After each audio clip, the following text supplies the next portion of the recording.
Story 1. I used to live in a city where many people, myself included, got around on foot and by public transit. I went on a lunch date and the man kept insisting on walking me home. Perhaps he thought it was chivalrous, but that would mean someone I had only met once, who was overriding my no, thank you, would know where I lived. I tried to say no, thank you, and leave, but he followed me and repeatedly asked where I lived. Even if you think what you are doing is romantic, chivalrous, or for my safety, ignoring an expressed no feels unsafe. I pretended I was taking the subway and had him walk me to the station. I went down to the platform, waited, and then quietly surfaced when I thought the coast was clear. The bus driver who had been eating his lunch by the station when I went down saw me come back up, did a double take, looked around, and then yelled, "You're good, girl." He's gone. That man made me feel safe. Story 2. I had a stranger follow me into a gas station after I finished pumping gas. A middle-aged man overheard me repeatedly telling the stranger no. The stranger was trying to ask me out, and the middle-aged man pretended to be my uncle. He walked me back to my car after I had paid for my energy drinks, and I couldn't thank him enough. Walking a woman back to her car is a very kind gesture. Story 3. As I walked down the sidewalk with a stranger, he shifted over so he was between me and the agitated person we were approaching. Neither of us acknowledged it.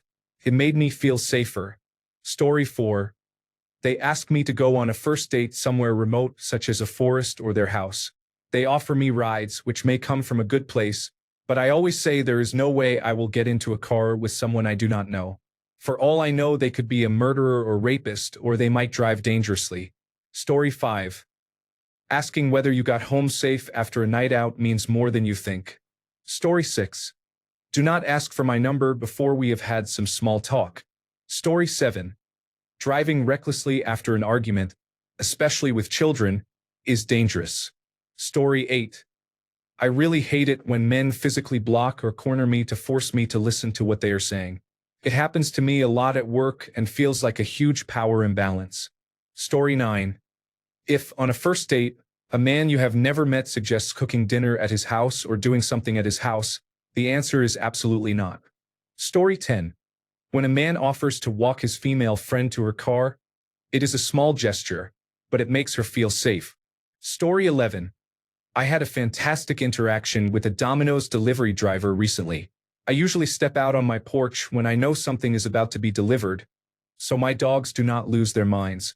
When the driver saw me, he announced loudly, "Hi, this is Oliver approaching with a delivery from Domino's." He narrated every move before he made it. It made me feel that he was aware I could be uncomfortable with a man walking toward me in the dark, and he took steps to make sure I knew he was there and was not trying to sneak up on me. That made me feel pretty safe. Story 12. I'm a guy. I had a roommate who followed a woman to her car from the local dive bar to make sure she was safe. The thing is, he wasn't actually a bad guy. He was just a dumbass. We all had to stop him and explain that he's not Batman. He will be perceived as the threat. Story 13.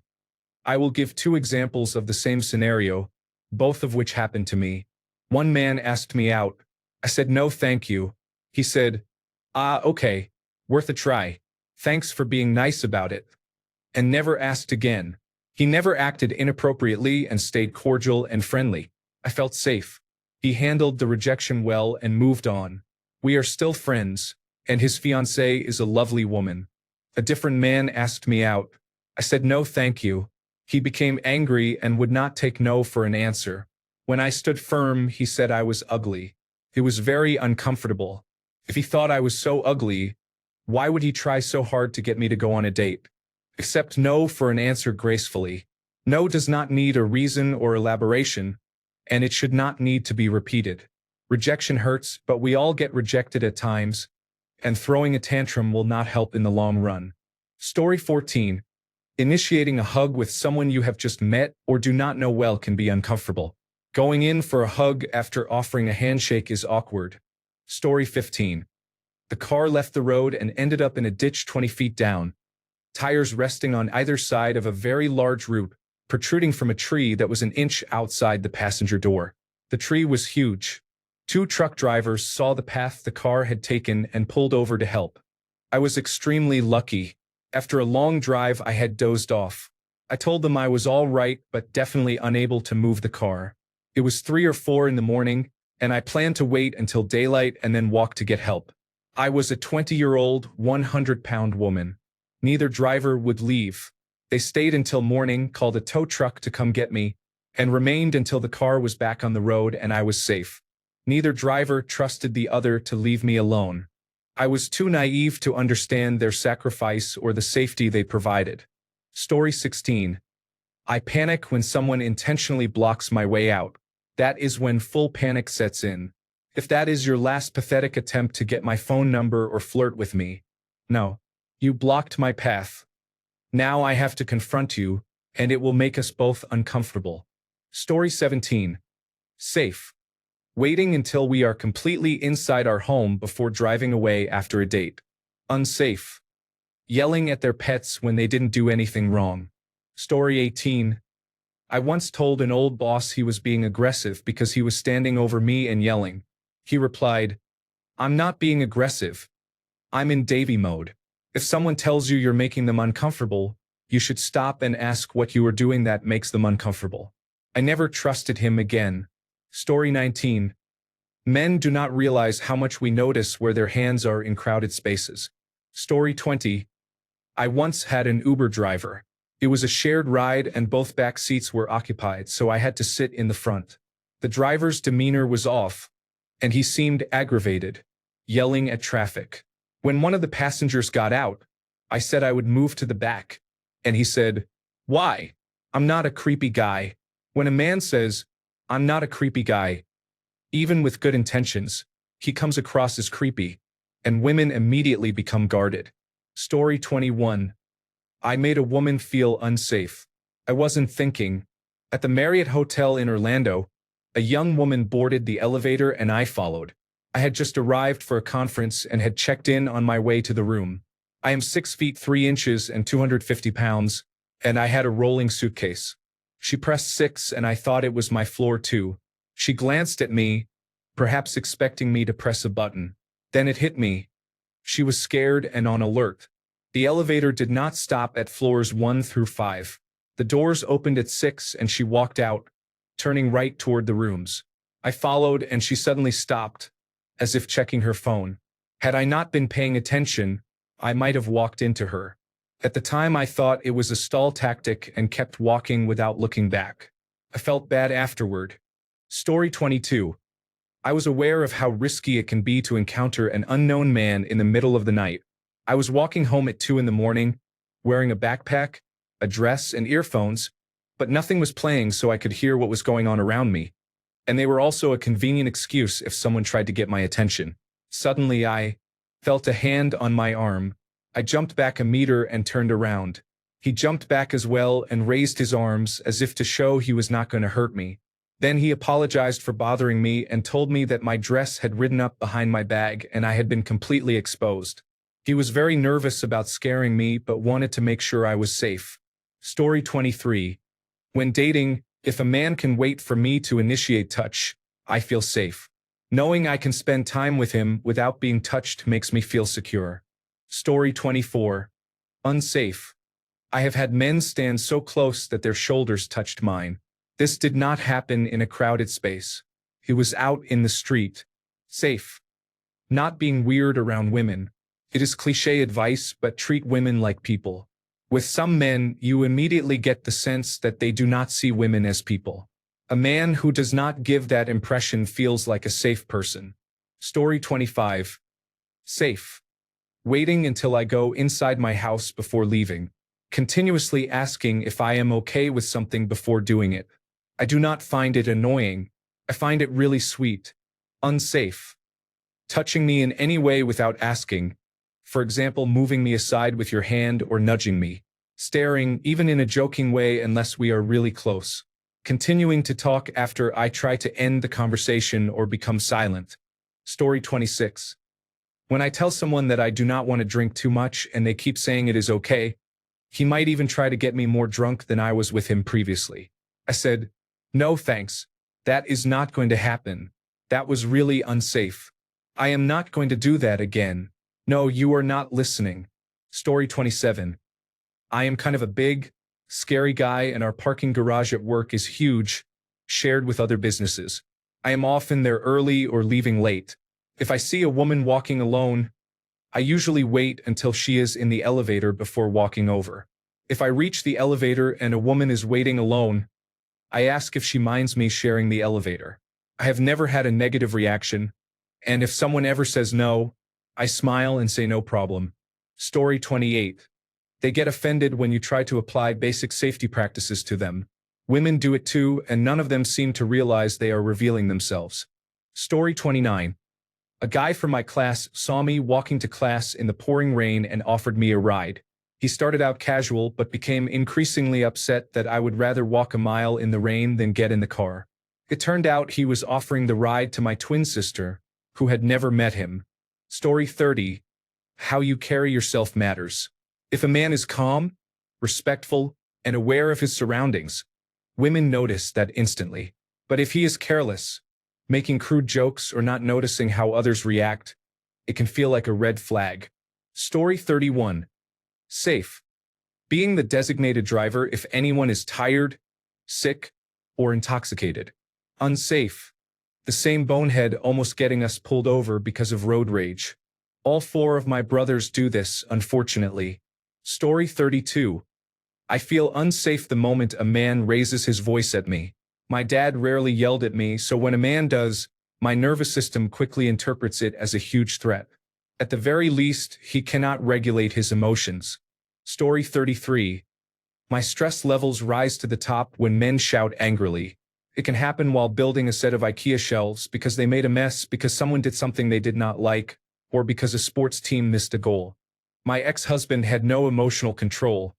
He would start yelling about anything, at least 10 times a day. So anytime a deep voice booms angrily, I react as if there is a safety threat when there often is not. I have never needed to scream to secure a cargo net over a load in my truck. I do not understand the need for yelling, but it is the fastest way to make me feel unsafe and ready to fight.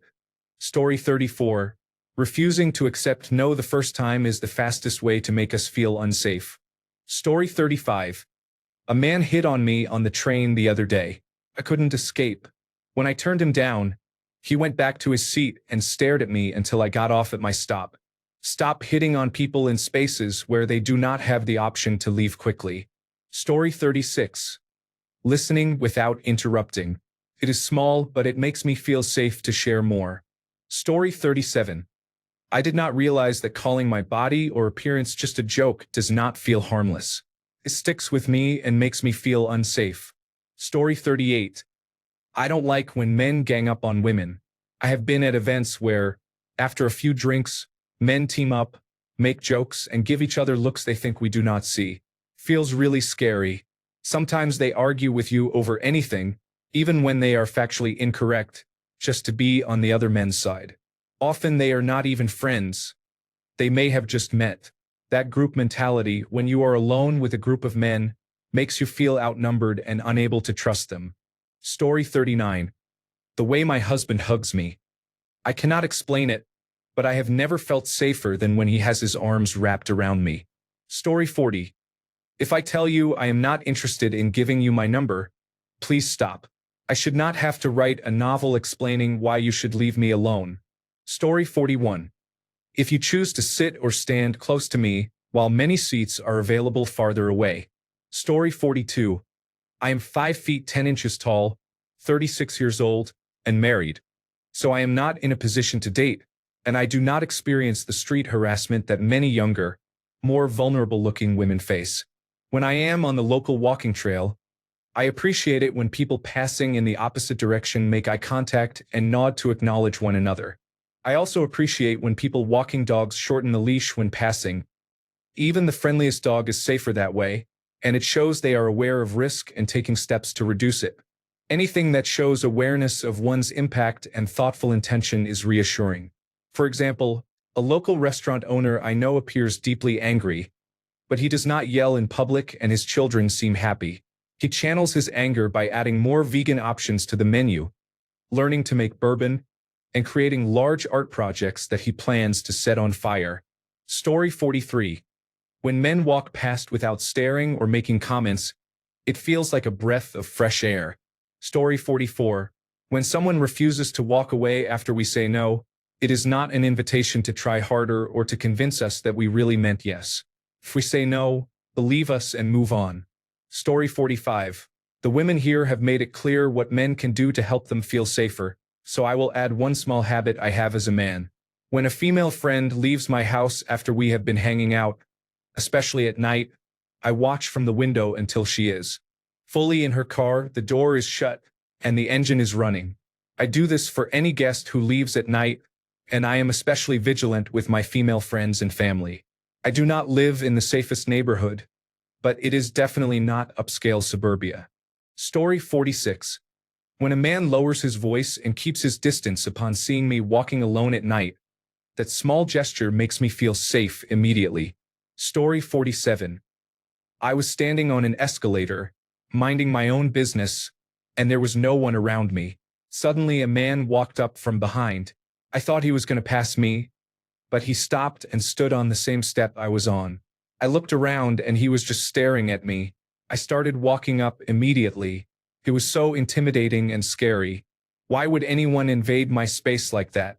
Was that a half-hearted attempt to start a conversation? I do not understand why anyone would do that except to scare women. Story 48. When I hear comments like "she asked for it," it does not matter what the person's gender is, it just makes me feel unsafe. Story 49. Unsafe. Staring a lot. It is especially creepy if done from a distance. Safe. Be friendly without trying too hard to seem cool. Story 50. Rabbit eyes. I'm not sure how else to put it. Sometimes they just stare. Other times they approach. I don't even have to be facing them to feel their gaze searing into me. They understand the words no or not interested, but ignore them. They have followed me a few times. That makes you feel very unsafe. I have action plans, but there is no guarantee when you do not know what you are up against. Fortunately, neither do they. Story 51. They raised their voices and came too close to my personal space. Story 52. Listening without trying to fix everything, being kind to service workers, remembering tiny details, and doing chores without being asked. Quiet confidence beats loud bravado every time. Story 53. Being called too persistent is common. I know some men think we want to be chased, wooed, and shown we are wanted or desired. I get that, but men do not understand how frequently we are harassed and how often boundaries are not respected. We have to be assertive because gentle approaches are ignored. We are sent unsolicited messages and intimate photos on social media, groped in clubs, and followed even when we move away. The list goes on. 1 in 3 women has experienced harassment, and that is just the cases we know about. We are not trying to be overly sensitive or to spoil the fun. We miss the days of innocent flirting, but we are at much higher and more frequent risk than many decent men realize. Story 54. Staying quiet when you should speak up makes it look like you agree with what is happening to us. Story 55. It is wildly uncomfortable when a man puts his hand on our waist for no reason. Story 56. I was at a concert with my husband once. We were on the fringe of the crowd but still in the mix. I was vibing and getting lost in the show when a particularly rowdy song came on. The crowd went nuts and I started to get pushed. I stumbled slightly backward and felt that my husband had positioned his body so I would not fall. He was on guard so I could enjoy the music. Another time, when I was a teenager, I was in the middle of a mosh pit and began to get smothered. I had never experienced that before. My feet were coming off the ground and I was being pushed and squeezed between people. I began to panic but could not do anything about it. I was literally lost in a sea of chaos. Suddenly, I felt 2 sets of hands reach through the crowd. 2 larger men grabbed my elbows and shoulders, pulled me to them, and escorted me out safely. How they saw that I was struggling was beyond me. They walked me to the edge of the crowd and then valiantly fought their way back into the middle of the pit. Story 57. This thread is going to be full of examples of adverse selection. Story 58. I had to run to the store in the middle of the night for cough and fever medicine for my toddler at the time. The store was nearly empty except for a few employees and two sketchy men who kept chuckling and followed me down the aisles. I quickly used the self-checkout and tried to leave without running because they were waiting in the checkout area without anything to buy, staring at me and laughing to each other. I was calculating how quickly I could get to my car, whether they would overtake me first, thinking I might die in an empty parking lot. The only employee I had seen up front was a tall, college-age young man who looked bored. Scared and panicked, I did not notice that he was paying attention. He stepped between me and the two men as they tried to follow. He made up an excuse that he needed to check their receipts, even though they had purchased nothing. They started cursing at him but could not follow. So I ran to my car, locked the doors, and left. I came back a few more times during the day when it was safer to thank him, but I never saw him again. He saved my life that night and I got to go home to my child. My children are grown now, but I still pray and hope he is doing well because he is an amazing human being. Story 59. When I was 20, I was on a cross-country flight alone and had the middle seat because last-minute trips are fun. I ignored the middle-aged man on my right by putting on headphones and reading a book on my Kindle. As we were descending, the sun came in through the window at just the right angle and made it impossible to see. The young man in his late teens on my left leaned forward until his head cast a shadow over my screen. I glanced over. He gave a small half-smile, and we both returned to what we were doing. He had a surprising amount of social skill for a teenager. Story 60. About 10 years ago, I ran the same 7-mile route between 4:30 and 5 o'clock in the morning before work, so it was dark. About 3 miles from home, I saw a woman running ahead of me at a slightly slower pace. I was catching up. After a while, I realized she kept looking back at me and seemed uncomfortable. So I turned and took a different route home. A couple of blocks from my house, I saw her again, directly in front of me. It felt awkward and I worried I appeared creepy, so I started walking. She noticed me, ran ahead, and turned onto my block. As I rounded the corner, she was standing on the porch directly across the street from my house, frantically opening the door. Turned out she was my new neighbor. Later that day, I introduced myself to her and her husband, and we talked about the incident. We became friends and sometimes ran together. That event made me acutely aware of how fortunate men are to move through interactions with strangers without fear, especially when alone. Ever since, I try to adjust my body language and demeanor when I am near women who are alone, for example in elevators and similar situations. It still makes me uncomfortable. Story 61. I was on the closing shift after a wedding. Usually we were there until 1 a.m., but the coworker I was working with wanted to go into town after we finished, so we worked hard to finish early. We left at about 12:10 a.m., and I drove home. About halfway home, in the middle of nowhere, my car lost power. I pulled over to the side of the road and turned on my hazard lights.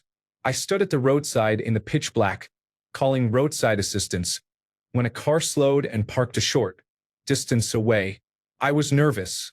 I did not know who I would encounter at that time of night. A man walked toward me. It turned out to be the coworker I had closed with, on his way into town to meet his friends.